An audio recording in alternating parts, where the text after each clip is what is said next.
Oh, okay. Oh, okay. Good morning. We're here on this beautiful Saturday morning at the Caledonia Community Garden, and I'm joined by David Benjamin and Pat Schenk.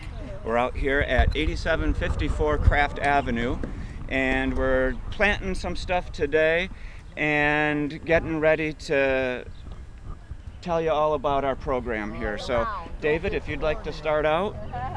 Well, this is a community program where the community can come together. What we do is we plant these raised beds in the garden field out there for the community as well as for the Access Food Bank.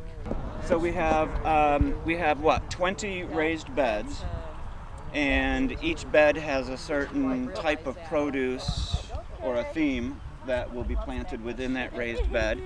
And then out in the field behind us, we have 15 by 15 garden spaces. And that's correct. How will those be managed? Those will be managed by people from the community. They will adopt the crops. They come in, we have water on site, we have tools on site. They'll come in, they'll just weed and water and maintain those crops. When crops are ready to harvest, what we're going to do is come out here on Monday nights and harvest the crops to donate them to the Access Food Bank at the Holy Family Church. Well, thank you. Now, Pat, I noticed that I was out here at this space last year and it looked a little different. So David already mentioned that we're doing the raised boxes. Can you tell us a little bit about why we've chosen this method this year? Well, last year we did a full acre, so it was a huge area behind us. And it was quite unmanageable because it was so large. So we decided this year to try a technique called the square foot gardening technique, where you have a smaller area, your plants are more condensed, you have less weeding, and things are planted based on the size. For instance, we've got onion boxes, there's 9 per square foot. We have cabbage boxes where there's 1 per square foot, tomatoes 1 per square foot, etc. And it's a very efficient use of the space. We also have a 1/4 acre behind us, which is the field for our crops that need a little more space, the viney crops, and things that do better in a harder soil, which is what we have out in the field. We have had a lot of community support for this garden. Most of the things here are donated. We had Boy Scouts build these raised beds, part of an Eagle Scout project. We've got water tanks that the Caledonia Fire Department will be coming out routinely and filling them up and maintaining them. A lot of the plants, seeds were grown in the 4 Caledonia Community Schools greenhouses. We have a tool shed, tools donated by Ace Hardware. A lot of the seeds were donated by Caledonia Farmers Elevator. And Harder Warder donated the black dirt, and the village gave us compost and the wood chips. And Jerry Good, a farmer, gave us the manure, and another farmer helped us out with the field, Jack Moran. And we have a number of community members who started seeds for us that we're in the process of planting those plants today. Each of these raised beds are sponsored by an individual or family or business, and we're having plaques made up that will be affixed to the front of them. Those plaques were designed and laser etched by the Caledonia High School wood shop and under Mr. Ron Holtz. So it sounds like it's been a true community effort to pull together this community garden. And I'm really proud of you guys and the committee and the Methodist Church and all of our community partners that have helped make this a reality. Yes, thank you. All right, so ladies, I see you digging away here in the box. Can you tell me a little bit about what's going on and what it's taken to get to this point in the process? Yes, well, our Eagle Scout directed the Boy Scouts to make these boxes. And then they filled them with compost and manure and black dirt. And that was 2 weeks ago. So in the meantime, now that we're ready to plant, since the weather's cleared for us, we have some weeds that are coming up. So we want to get those weeds out before we start. And then we're gonna, in this box, we're going to put cabbage. one in each square. And that's the whole principle behind the square foot gardening method, is you have one Right. plant per square foot, which makes perfect sense. Of the bigger plants, yeah. Right, right. Of the cabbages, are there multiple varieties, or is it all the same? We're putting in one variety of green and one variety of red. And it'd be great to make some sauerkraut, wouldn't it? Coleslaw. Coleslaw. Yeah. That sounds good. Keep up the good work, ladies. Jimmy got a laugh. Hey, Nance, are there more beet seeds?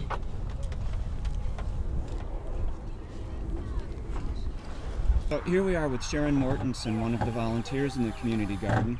Sharon is currently working toward becoming a master gardener, and part of the service that she's providing, in addition to supporting our local community, is to achieve a community gardener designation.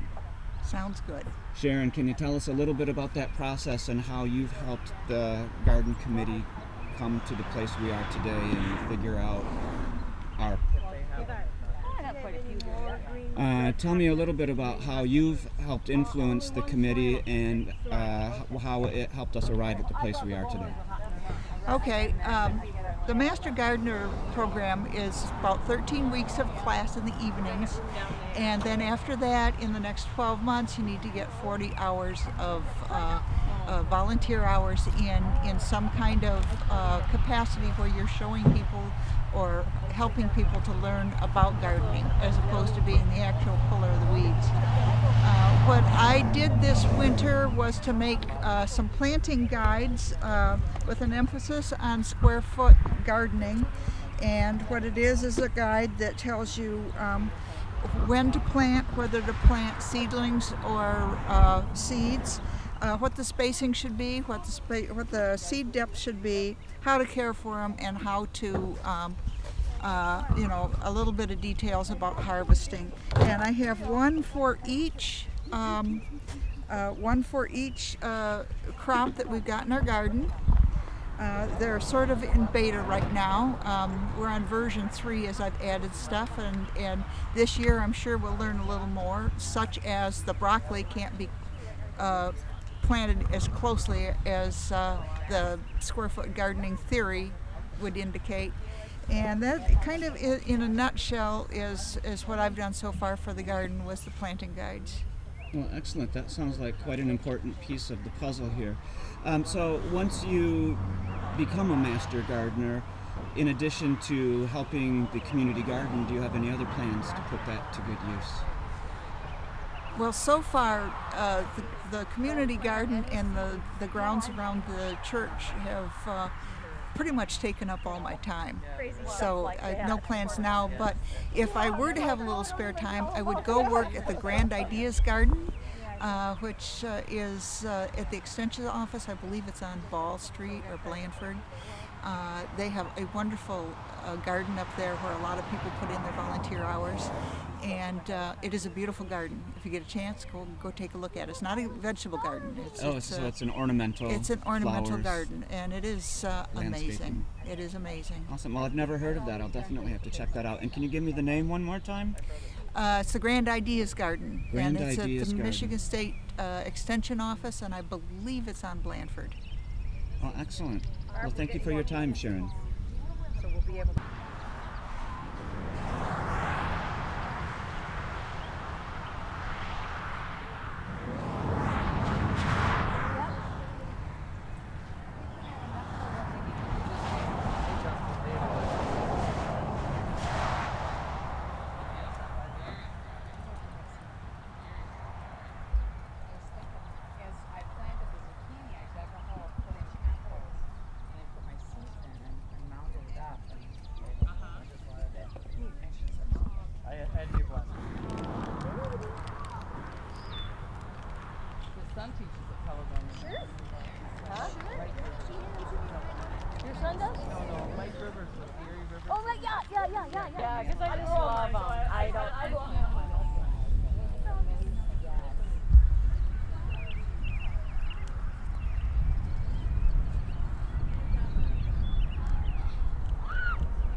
Just the water for the plants, right? How many would you put in? The heat, I put like 3 rows. The 2 or 3 and then sprinkle them in.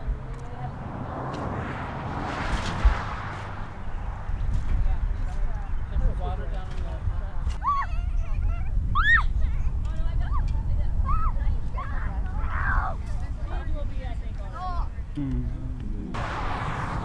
All right, we're actually trying a different technique with planting potatoes this year. This is called above ground or on the ground potato planting. And with this method, what we do is we'll lay down a bed of newspaper across the whole area here. We'll put the potatoes right on top of it and cover it up with straw. We'll add some fertilizer and some bone meal and manure and give it a little bit of water, and with a lot of luck they'll grow up, and you don't have to dig for potatoes with this method. You just have to move the straw away and you've got potatoes when they're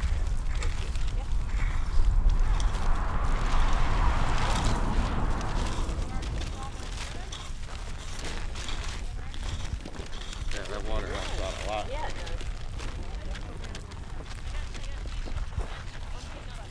Want to get some more paper, sweetheart?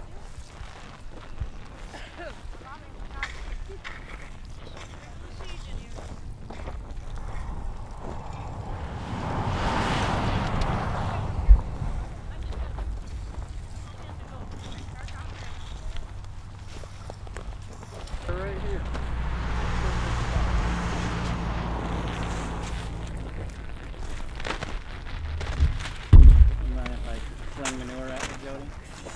So David, we have down a layer of wet newspaper and some cow manure. What's next after that? Well, when it gets here, I'd like to spread some bone meal, and then we're just going to throw the potatoes right on top of this. We're going to put the potatoes right on this, throw some straw on top of it, give it a good washing to soak it in, and keep the straw heavy so it doesn't blow away. And that's about it. You just set it and forget it, basically.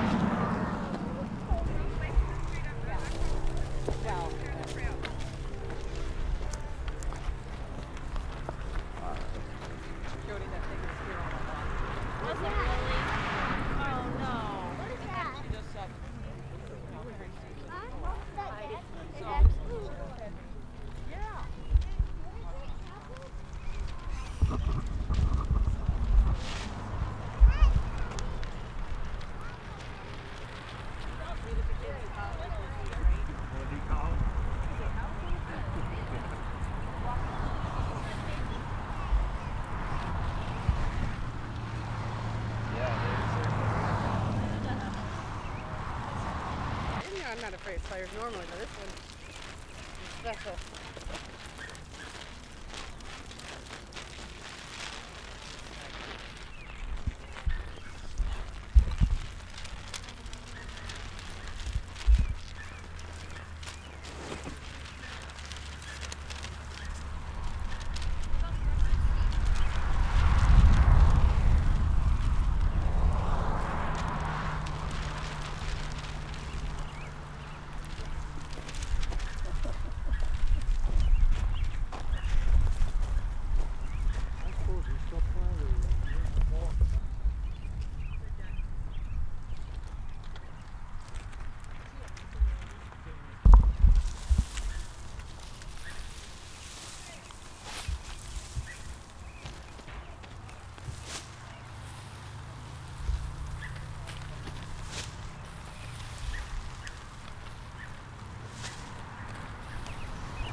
So it's the straw with the bone meal, the manure, all that will actually support the growth of the potato.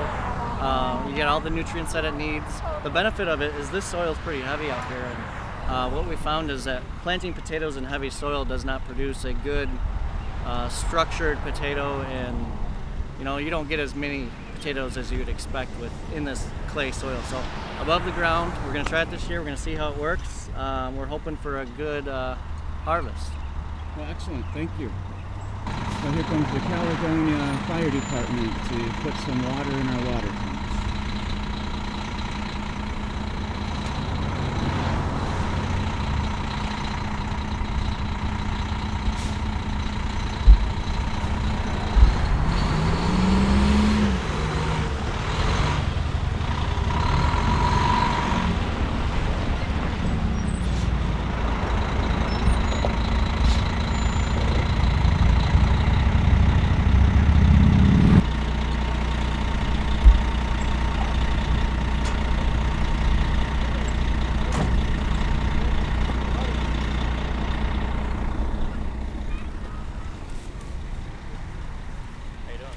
How you doing?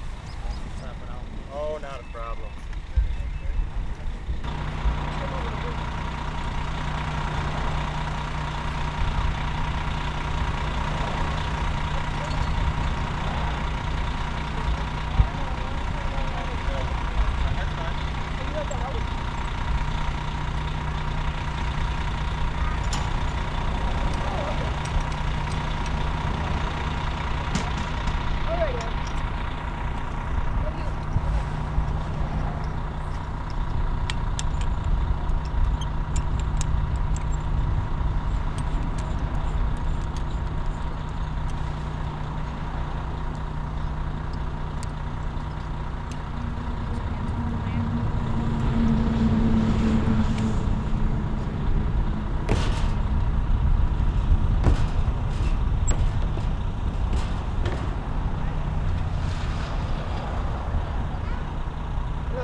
Interest in the hoses, filling the buckets.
generous donors from Essential Bean Brew Pub, Yes. EB Brew Pub, EB Coffee and Pub. Blair Nichols and family. Say hi. Thanks, guys. Yeah.